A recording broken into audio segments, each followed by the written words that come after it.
Welcome everybody to let's just start again. Leadership ain't rocket science. Who came up with that term? I don't know who it was. I'm tired now. I'm doing the laugh. Okay, welcome to, is this still going? Yes. Oh. I'll just cut it out. You just go take two. Yeah. Take Wait 3 seconds. Okay. So welcome everybody to Leadership is Not Rocket Science, and I have with me today again Leslie Mitchell, Matthew Byrne and myself, Kerry Irwin, to have a discussion which Leslie is going to lead about why don't managers ask their people how they like feedback. And I know you're very passionate about this. It's a really interesting. I am very passionate about this. I think it's a fascinating piece that when I ask people in a class, when I'm facilitating or coaching, how do your people like feedback? And they go, "What do you mean?" And I said, "Well, why haven't you asked them? It's the easiest thing you could do." And they go, "There's silence." It's just hear crickets. Yeah, absolute crickets. So I think one of the key things about leading people is actually getting to know your people really well, and how they like to be communicated with. What does that sound like? Do you like emails? Do you like verbals? What do you want? A cup of coffee in the morning? Do you want a chit chat? What's that process look like? But if I need to give you feedback, Matthew, what's the best way of doing that so that you hear me? Because that's the key, so that you learn from the feedback. Whether the feedback is positive feedback and saying you did something really well, this is why, so you keep doing it. Or it's I need to critique something that happened. It's development feedback. I like development feedback better than negative because it's such a tone. But if I need to develop you, because that's my job, to enable you to be the best that you can be, and to get that, you need feedback. So if I give you feedback in the way I like to hear it, it don't work. So I just think that's the most fascinating silence, crickets in the room. So that's my key. So ask your people that process. It's interesting you say that because in my workshops, I am saying that the role of a leader is to connect the follower's aspiration to the follower's purpose to the leader's aspiration. And they asked me, they said, "Wow, that's deep. And so how do we get there?" And I said, "Well, you need to understand what their purpose is. You need to get to them and talk to them about that." And I think the same thing is about having that conversation, not just as a manager, how do I want feedback to me, but also to understand how do you give feedback to your team members and to your peers, and how do we give each other that feedback is really important. It's crucial in that whole process. It's people say, so I'll go back 2 steps. When I led people, one of the things that I would always do picking up a new team was I would go and meet with every person in the team, and I'd have a chat about my aspirations of the organisation. This is what I do. This is how I like to work. This is how I learn. This is how I like feedback. Tell me about you? Tell me what you want to be doing. Where do you see yourself? How do you like feedback? What's that? Do I sing it from the hills, or am I just quietly patting you on the back? What does that look like? And it builds trust. Well, we were talking about that earlier, or you might hear it later. But it builds trust, and it builds that relationship that we really need to be building with people. Yes. Very important. I think the other thing about creating a culture of feedback, I think that's really important, because if you don't establish that baseline about how do you like to receive feedback, then basically you're not setting yourself up for success going forward in creating a culture of feedback for your team. So it was really good that you met with them all at the beginning when you started with the new team, to be able to establish that. I think it's and if you've got a team and you've never asked them, I love the excuse of, "I've just been on a course and I'm really sorry, but I've done you a disservice. I've never sat down and asked you how you like feedback. I've just assumed. So, Kerry, talk to me about how you like feedback, so I can actually deliver it in a way that you hear me." And it helps you grow and helps me in my communication with you. And it's really that simple. And they go, and when my people have gone off to experiment with that, because I get them to go and experiment, give it a go, the conversations coming back is amazing. They say, oh, I learnt so much. I connected with those people. Yes. I understand why they do what they do.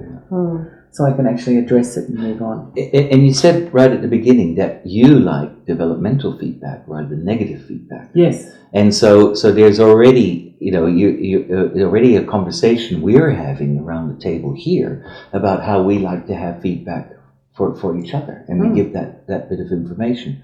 And so I wonder why is it so hard for managers to be able to lead that conversation? If you actually look at all the research, it's the fact that they don't know how. They weren't taught, or they haven't thought about actually how to deliver it, because lots of people get really, really nervous about it. If you look at lots of different surveys that people do, and they say, I really hate giving feedback, negative feedback. I hate giving feedback in that process. So it's, but I like to receive feedback to understand whether I'm doing a good job. But I just hate giving it because you feel like you're letting somebody down. I think I'm not sure why they don't do it. But if I don't, because people want to be liked, liked. Yeah, they don't want to feel that they are. It goes back to cave people days. Yeah. They don't want to feel like they're going to get chucked out of the cave because they won't be liked anymore if they give constructive feedback or development feedback. But I think constructive or development feedback is not about me liking you or disliking you. It's about a task or a skill that you haven't quite got right. And so what I'm trying to do, or a behaviour that it's not addressing what's required within this organisation or this team or that process. So I need to give you that feedback so you understand that where you're going wrong if you haven't seen it yourself, so that you can actually improve in the team or in your skill or your capability in that process. And sometimes they haven't had the right role model either to give them feedback. So they haven't been shown, or they've been shown the wrong way to give feedback. So that makes them even more fearful of doing that. It's interesting. I was coaching someone the other day who's said, why would I give them feedback? I've never got feedback. Why would I give them a heads up? Why would I give my people a heads up? I've never had one. So it's not about what you've received. It's actually, what do you want to be as a leader and manager? What do you want to be known for? So if it's somebody that's growing a team and developing a really good rapport and a motivated piece, then you actually need to provide them with the feedback of when they're doing the right thing. It's interesting, isn't it? Because I was when I was working at Boral with you a couple of years ago. You better cut that name out. No, I think I can use his name in this context, right? I was asked to do an LSI 360, and I got the feedback, and it's a sort of a round diagram, and you have all these things like that, blue, green, red, all that kind of stuff like that. And I was at the 199th percentile of wanting to be liked, and I was at 0% of sense of achievement. And what I found is that sense of being liked was so overwhelming in my way of working that it prevented you from actually setting my own aspirations and setting my own achievement goals. And one of the things that I find, that since I've been aware of that and I've been coaching other people about that, is to get them to understand, is to say, well, how do we move from being liked, needing to be liked, to something else? Yeah. For me, that journey was from needing to be liked to wanting to be respected. And so once I could get my head around what that looks like from a respect point of view, there were different attributes to that than there were in the ones that are being liked.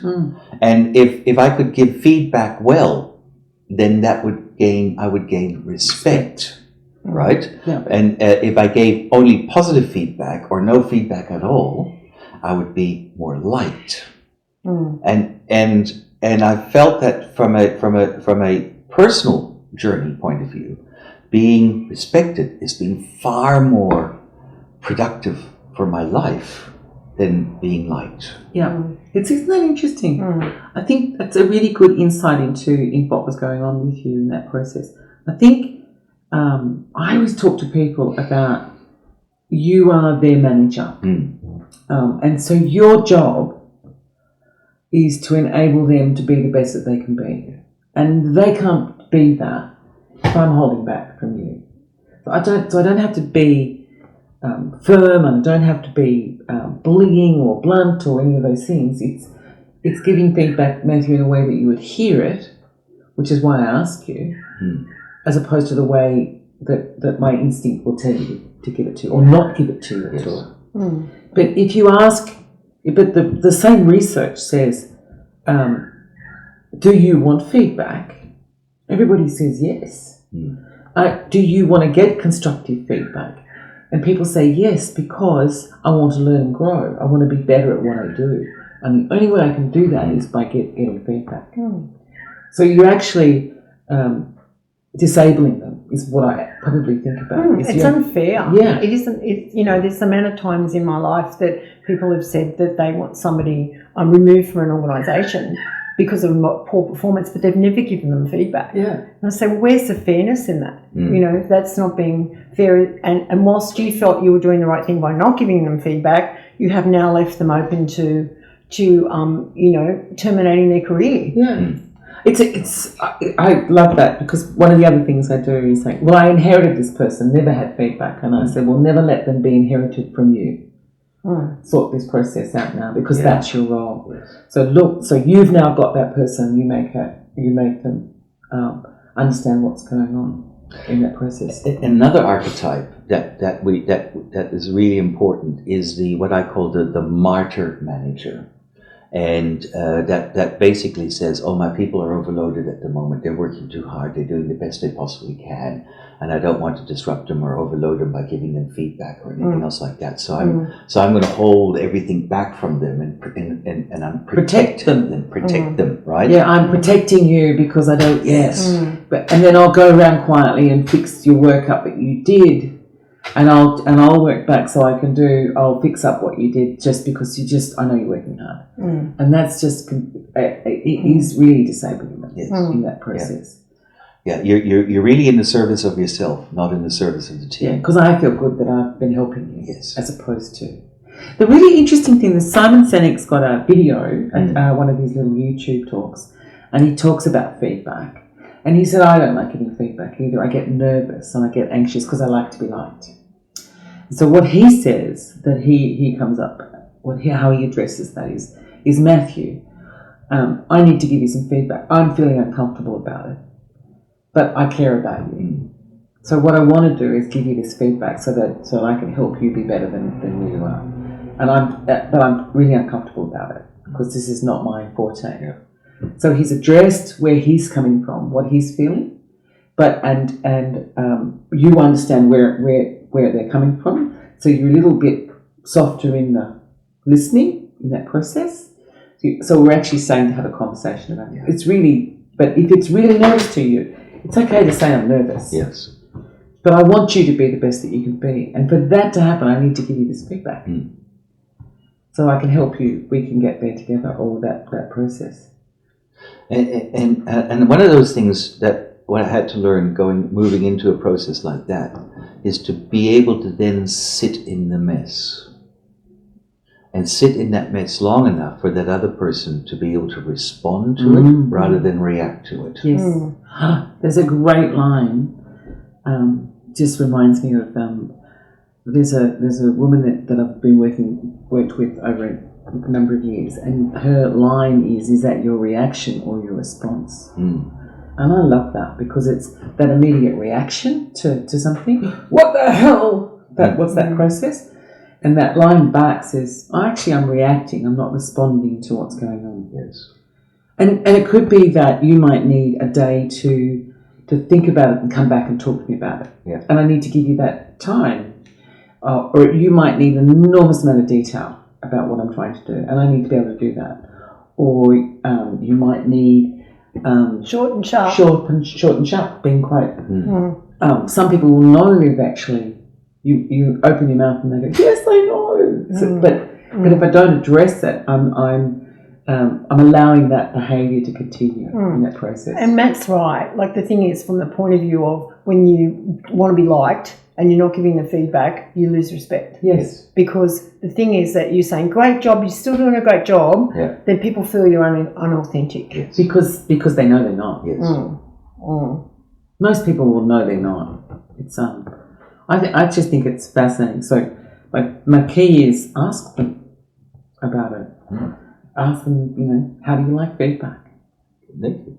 Well, that's all that we have time for in this conversation. So thank you all for we've got another great conversation, and we'll see you in a video next podcast in the not too distant future. Bye. Bye. So how did that go? Good. Yeah. I was wondering whether it was good you bought LSI, because one of the things that I was thinking about whether you would go to DISC. I nearly went there. I nearly asked you, and then Matt did LSI. I thought that's enough. Yeah. You know what I mean? I thought, but then But I think the DISC is a really important thing that I think it's see the problem we have is that we know that data always helps in the feedback process. Yes. And the 360 data is time consuming and cumbersome, right? Well, it's also not in the moment. Yes. So if we're going to go that DISC style, so I'm a strongly opinionated, blunt woman who's but if you said to me, Leslie, 3 months ago when you did this, I will not have. I don't remember. I'd have no idea what you're talking about. So waiting for a performance plan or waiting for a 360 and putting it in there, I'll actually not recognise what happened because I've moved. Yes. Whereas if you did that to somebody, put it in the feedback, 3 months later, a C would know. I mean, conscientious, so task orientated, introverted. Yes. Would know. Yeah. More better than you. Yes. Yeah. In fact. And they would have probably addressed it already. Yes. Because they like to be the expert. Yes. So they would have gone, I didn't do a good enough job. And you'll actually find that they'll probably have worked in on it themselves about it. They'll try and get better and better. So it is interesting that's why, how you like feedback. That's such an important piece around it. And the thing too about, getting people to give feedback, managers who aren't comfortable, it's about, I think that's where the SBI model comes into play, because it gives them, if they're not comfortable in giving feedback, feedback in the moment's easier, like it's a small issue, but when you've got a big issue that they want to give feedback. What's the SBI model again? Situation, behaviour, impact. Yes. Options, agreement, document. So we call it SBI now these days. So SBI is actually a copyright piece, but we've actually added situation. What was the situation? Yeah. What was the behaviour that was seen? Yeah. What was the impact? We used to borrow. Yes. We trained to borrow. And then if it's the impact is not good, then what we do is we have a discussion around it. So that's that. So we're using things like SBI I like feedback in the moment. So it's giving positive, constructive, great feedback is SBI. And in the moment, it's not something you have to do as much preparation for. But if you are doing it for development needs, then you use a larger model. So SBI, options, agreement, document. So I thought that was another thing that came to play when you were talking about giving feedback. Because that's the other thing we were talking about is I have, every time I've talked to an HR person in any of the organisations and I use this model and they love the model, and then I say in the document, it's the person I'm having the conversation with sends the letter, sends me what happened in the conversation and what they agreed they would do. Because if I send it as the manager to you, Matthew, saying you were always late, you're going to come in on time, I own it, not you. Yes. So now I have to check up. But if you've actually written it to me to say, I've realised that I've been coming in late and I'm going to catch an earlier bus because this is what's the timetable's changed and it's just too short a time and I'm going to do that. This is what I'm doing. You've now owned it. It's interesting, isn't it? Because if we talk about that we're trying to move forward, and we're trying to hit an aspiration in where our reality sits right at the moment.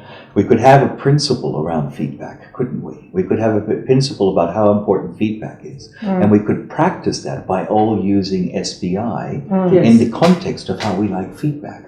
And now, what we've done is we've agreed to this, and now it's about how do we hold each other accountable to that. Yes.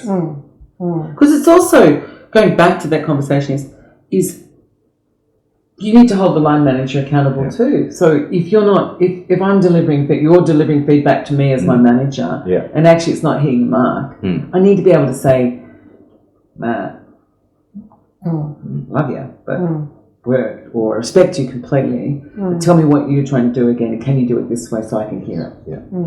So. If you're still watching this, right? And you haven't gone off for popcorn or anything else like that, or thought the video was finished, the last video we did, the best points came after we actually said goodbye. So we're now trying a new experiment by leaving the camera on for a couple of moments longer to capture some of that valuable gold information that seems to always happen the moment we say goodbye. I've got one more. Yes. Can I do one more? Yes, do one more. Yes. So it was really interesting. I was talking to my niece the other day, and we talk about her career and where she's going and those things. And she's got a new boss, and so she's working that process through about a new boss because the whole process is changing. He's the new CEO. She reports through to him, and the other one, the previous one, was the owner as well. So she had good, strong relationships with him. So she's been talking to him a lot,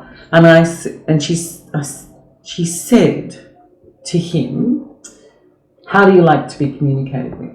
And I ended up, that's because he said, I've never been asked that before.